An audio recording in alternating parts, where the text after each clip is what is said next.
newscounter.se আপনাদের সকলকে স্বাগত। আপনারা জানেন যে এই মুহূর্তে পশ্চিমবঙ্গের রাজনীতিতে উত্তাপ ছড়িয়েছে যাদবপুর বিশ্ববিদ্যালয়ের ঘটনা এবং আগামী কয়েকদিন যাদবপুর বিশ্ববিদ্যালয়কে কেন্দ্র করে বা তার ঘটনাক্রমকে কেন্দ্র করে আরও কিছু কিছু ঘটনা ঘটবে বলে আমার নিজের বিশ্বাস।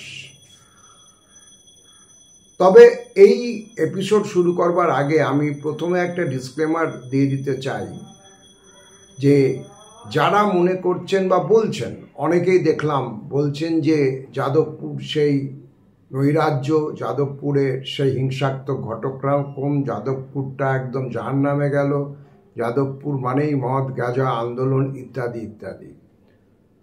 আমি এই ন্যারেশনটার সঙ্গে, এটা যদিও একটা ডমিন্যান্ট ন্যারেশন, এটার সঙ্গে আমি একদমই একমত না। কারণ যাদবপুরের রাজনীতিতে একটু ব্যতিক্রমী উত্তাপ অতীতে বারবার থেকেছে। এটা আশু মজুমদারের যাদবপুর বিশ্ববিদ্যালয়ের উজ্জ্বল ছাত্র তিমির বহরমপুর সেন্ট্রাল জেলে মারা গেলে তার জন্য তার ব্যক্তিগতভাবে অনুভূতি যিনি ব্যক্ত করেন তার নাম শঙ্খ ঘোষ। বাম আমলের 34 বছরও যাদবপুর একাধিকবার উত্তপ্ত হয়েছে এবং এর থেকেও বড় হিংসাত্মক ঘটনা ঘটেছে। তারপরও যাদবপুর বিশ্ববিদ্যালয় সর্বভারতের যে সমস্ত মানদণ্ড আছে আপনারা জানেন, ন্যাক এবং অন্যান্যগুলো, তাতে বরাবর উপরের দিকে থেকেছে। তথাকথিত নিস্তরঙ্গ ক্যাম্পাস যেগুলো আছে সেগুলো স্থান হয়েছে অনেক নিচে। অর্থাৎ আমার সোজা সাপটা কথা হচ্ছে, ছাত্র রাজনীতি থাকা, কিছুটা গণ্ডগোল যদি হয়েও থাকে, কোনো উত্তাপ থাকা বা বহুস্বরকে অ্যাকোমোডেট করা, সেই বহুস্বরের মধ্যে কোনোটা উচ্চকিত হতে পারে, কোনোটা কিছুটা কোমল হতে পারে। তার মানে এই না যে যাদবপুর বিশ্ববিদ্যালয়ে কোট আনকোট লেখাপড়া শিখেই উঠেছে। অন্তত ফর্মাল যে মূল্যায়ন তার নথি এবং রেকর্ড তাই বলছে। এবার আমি মূল প্রসঙ্গে আসি। সেটা হচ্ছে, আমি মনে করি যাদবপুর বিশ্ববিদ্যালয়ের ঘটনাক্রম এবং ব্রাত্য বসুর অনুষ্ঠানকে কেন্দ্র করে যা যা ঘটেছে সেটা সামগ্রিকভাবে তৃণমূল কংগ্রেসকে ব্যাকফুটে ঠেলে দিয়েছে। ব্রাত্য বসুর ঘটনার পর যে পিজি হাসপাতালে ভর্তি হওয়া, ব্রাত্য বসুর পাশে দাঁড়িয়ে কুণাল ঘোষের দীর্ঘ বিবৃতি, অরূপ ঘোষের মিছিল এবং 1 মিনিটে সব ঠান্ডা করে দেওয়ার যে আস্ফালন, এই সব কিছুকে মাথায় রেখে বলছি যাদবপুর বিশ্ববিদ্যালয়ের এই ঘটনা পলিটিক্যালি তৃণমূল কংগ্রেসের পক্ষে খুব একটা লাভজনক কিছু হলো না। প্রথম কথা, একটা জিনিস পরিষ্কার থাকা উচিত যে ব্রাত্য বসু যেটা বলেছেন তার উপরে আক্রমণ হয়েছিল, তার গাড়ির উপরে হামলা হয়েছিল। আমার পরিচিত কেউ কেউ বলেছেন, যারা ব্রাত্যরও পরিচিত, যে ব্রাত্য বসু কার্যত ওই যে ফিয়াস্কো তার মধ্যে কিছুটা আননার্ভড হয়ে গেছিলেন, ফলে এই ঘটনাগুলো ঘটেছে। এখন দেখুন, একটা কথা পরিষ্কার যে রাজনীতি করতে এলে বা মন্ত্রিত্বে থাকতে গেলে বা কোনো বড় প্রশাসনিক পদে থাকলেও অনেক সময় অনেক অপ্রীতিকর এবং উত্তেজনার পরিস্থিতির ঠান্ডা মাথায় মুখোমুখি হওয়ার ক্ষমতা থাকাটা খুব জরুরি। ব্রাত্য বসুকে আপনারা সবাই চেনেন নাট্যকার হিসেবে, সাংস্কৃতিক জগতের লোক হিসেবে, কিন্তু ব্রাত্য বসু যখন ছাত্র ছিলেন, প্রেসিডেন্সিতে পড়তেন, তখন ব্রাত্য বসু একাধিকবার ছাত্র আন্দোলনে, এই ধরনের মারমুখী আন্দোলনে ছিলেন। তুমুল ইটপাটকেল বৃষ্টি এবং অবশেষে পুলিশের হাতে গ্রেপ্তার হওয়া, এই সমস্ত অভিজ্ঞতা ব্রাত্য বসুর আছে, এটা আমি জানি। সুতরাং তার পক্ষে এটা অ্যাসেস করা স্বাভাবিক ছিল যে ছাত্রদের এই আন্দোলনের একটা উত্তাপ আছে, আজকে উত্তাপটা একটু বেশি। কাঁচ এর উপর ইট পড়েছে বা বনেটের উপর কেউ চড়ে বসেছে, এইটার উপর দাঁড়িয়ে কিন্তু গাড়ির নিচে ছাত্র পড়ে যাওয়ার ঘটনাকে জাস্টিফাই করা কোনোভাবেই যায় না। কিছুদিন আগে যখন কলকাতা বিশ্ববিদ্যালয়ের উপাচার্য শান্তা দত্ত যোগ দিতে গেছিলেন, শান্তা দত্তের গাড়ির সামনে কয়েকজন বহিরাগত এবং 4-5 জন ইউনিভার্সিটির ছাত্র, যারা তৃণমূল ছাত্র পরিষদের সমর্থক, তারা সন্তা দত্তের গাড়ি যখন বিশ্ববিদ্যালয়ে যাচ্ছে, ঢুকছে, তখন সেই সময় তারা গাড়ির সামনে শুয়ে পড়েছিল। শান্তা দত্ত কিন্তু 6 ঘন্টা গাড়িতে বসেছিলেন, তারপরে গাড়ি ঘুরিয়ে নিয়ে চলে যান। তিনি ছাত্রদের উপর দিয়ে গাড়ি চালিয়ে দিতে চাননি। তো এই টেম্পারামেন্টটা একজন পলিটিক্যাল এক্সিকিউটিভ হন অথবা একাডেমিক অ্যাডমিনিস্ট্রেটর হন, বিশেষ করে যারা ছাত্রদের মতো সেন্সিটিভ কমিউনিটি নিয়ে কাজ করবেন, তাদের কিন্তু থাকতে হবে। বিশেষত ব্রাত্য বসু, যিনি নিজে একটা সময় ছাত্র আন্দোলনের শরিক ছিলেন।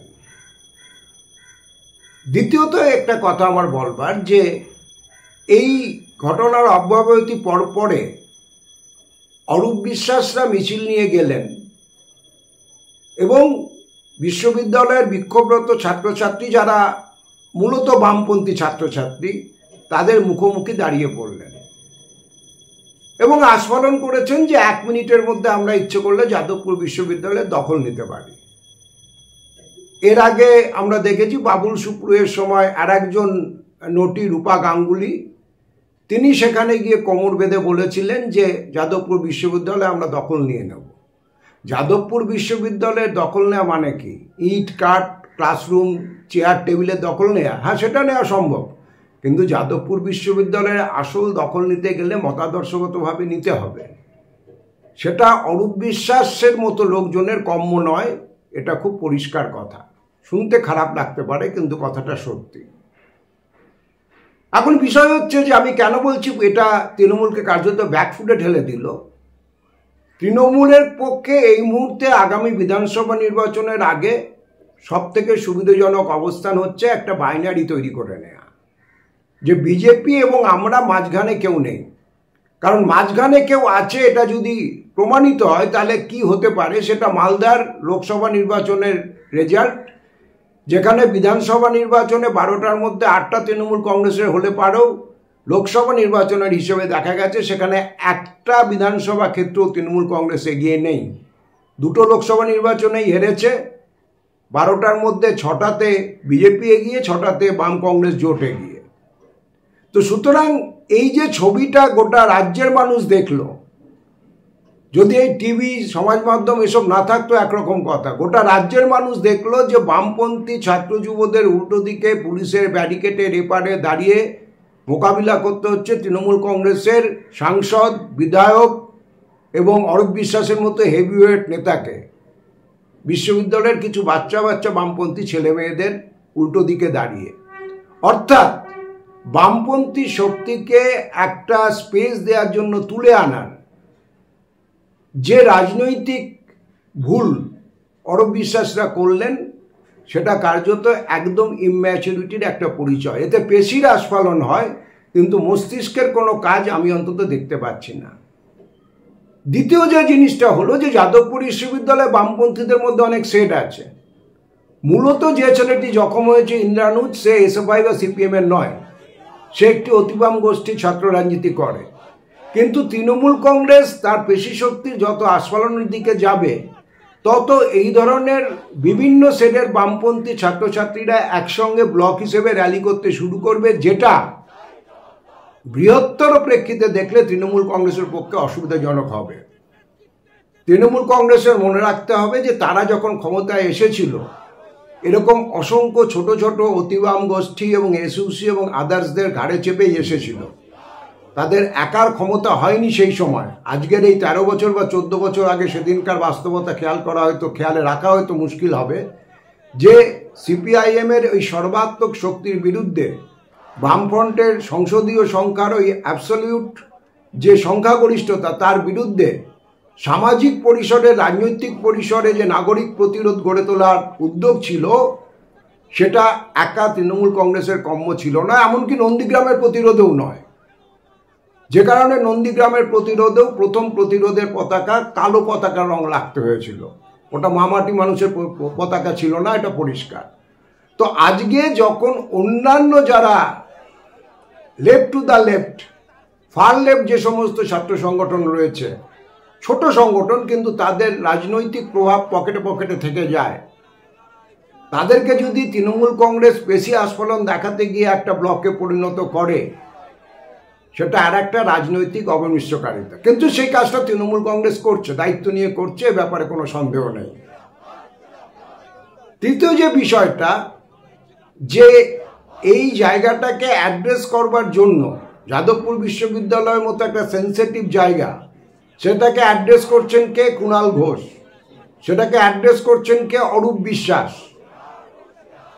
যাদবপুর বিশ্ববিদ্যালয়ের ছেলে মেয়েদের উল্টো দিকে দাঁড় করাতে হলে যে বিশ্বাসযোগ্য মুখ দরকার, যে গ্রহণযোগ্য মুখ দরকার, যার কথা মানুষ শুনলে কনভিন্স না হলেও কিছুটা কনফিউজড অন্তত হতে পারে, সেরকম এক পিস লোকও কিন্তু আমরা এদিন দেখলাম না।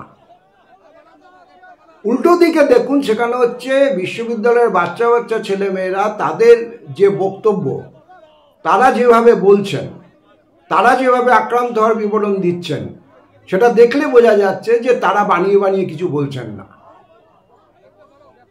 আর এর মধ্যে সোমবারে ছাত্র ধর্মঘটের ডাক আছে।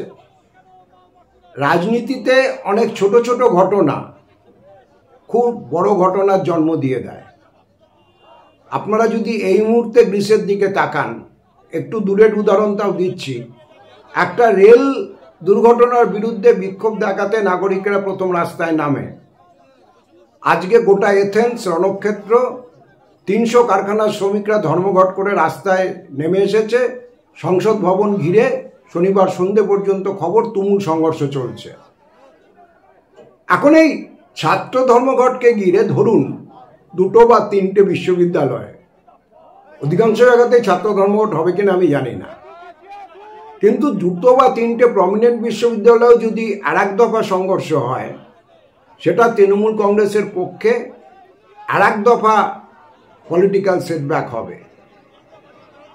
যেটা তৃণমূল কংগ্রেসরা বলার চেষ্টা করেছেন, শিক্ষামন্ত্রীও বলার চেষ্টা করেছেন যে নৈরাজ্য, এই নৈরাজ্য কথাটা সেভাবে সেন্স ক্যারি করছে না এই কারণে, কারণ এই মুহূর্তে শিক্ষাক্ষেত্রে সব থেকে বেশি নৈরাজ্য হচ্ছে 26,000 ছেলে মেয়ের চাকরি চলে গেছে, সুপ্রিম কোর্ট অবধি মামলা গড়িয়েছে, রাজ্য সরকার আর সিবিআইয়ের মধ্যে টানাপোড়েন হচ্ছে। এখন অবধি নির্ধারিত হয়নি এই 26,000-এর মধ্যে কতজন চুরি করে টাকা দিয়ে চাকরি পেয়েছে আর কতজন যোগ্যতার চাকরি পেয়েছে।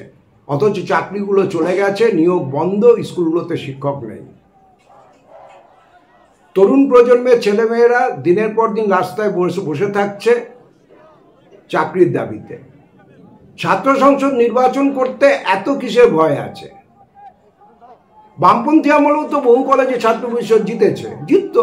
2-4টে কলেজে যদি এসএফআই যেতে, 1-8টা কলেজে যদি অতিবামরা যেতে, তাতে কিচ্ছু ক্ষমতার ভারসাম্য বদলে যায় না।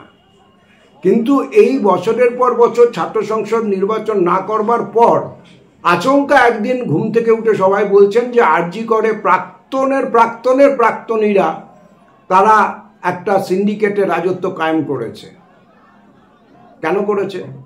আপনারা যদি নিয়মিত ছাত্র সংসদ নির্বাচন চালু রাখতেন, জুনিয়র ডাক্তারদের অ্যাসোসিয়েশনকে ফর্মাল স্বীকৃতি দিতেন, তাহলে পারে তো এই মৌরসি পাটটা তৈরি হওয়া এবং সেখানে লাভের গুড় খাবার কামড়াকামড়ির জন্য এই অভয়া মৃত্যুর মতো ঘটনা ঘটতো না। ছাত্র সংসদ নির্বাচনের প্রতিশ্রুতি একাধিকবার শাসক দল এবং প্রশাসনের পক্ষ থেকে দেয়া হয়েছে। যাদবপুর বিশ্ববিদ্যালয়ের মূল গণ্ডগোলের শুরু তো সেটাই। তারা ব্রাত্য বসুকে ছাত্র সংসদ নির্বাচন দিতে চেয়ে একটা স্মারকলিপি দিতে চেয়েছিলেন। আমার নিজের চোখে দেখা যে ক্যালকাটা হোমিওপ্যাথি মেডিকেল কলেজের ছেলেমেয়েরা, তখন রাজীব গান্ধী প্রধানমন্ত্রী, তার কনভয় যাচ্ছে, কনভয় থামিয়ে, আপনি চিন্তা করুন, দেশের প্রধানমন্ত্রী, তার সিকিউরিটি, সেই কনভয়ের সামনে দাঁড়িয়ে পড়ে, একটি মেয়ে পোস্টার নিয়ে দাঁড়িয়ে পড়ে প্রথম কনভয় থামায়, তারপর রাজীব গান্ধীর হাতে তাদের স্মারকলিপি তুলে দেয়। সেদিন রাজীব গান্ধী কিন্তু এই ছাত্রছাত্রীর উপর দিয়ে কনভয় চালিয়ে দেননি, দিতেই পারতেন। একটি মেয়ে দাঁড়িয়ে একটা ব্যানার নিয়ে প্রথম কনভয় দাঁড় করিয়েছিল। সুতরাং সামগ্রিকভাবে যা ঘটেছে, এই ঘটনাগুলোর পরপর রাজনৈতিক অভিঘাত যদি বিশ্লেষণ করা হয়, তাহলে দেখা যাবে আমাদের তৃণমূল কংগ্রেস এবং তার সরকার এই ইস্যু যত গড়াবে, তত ব্যাকফুটে চলে যাবে।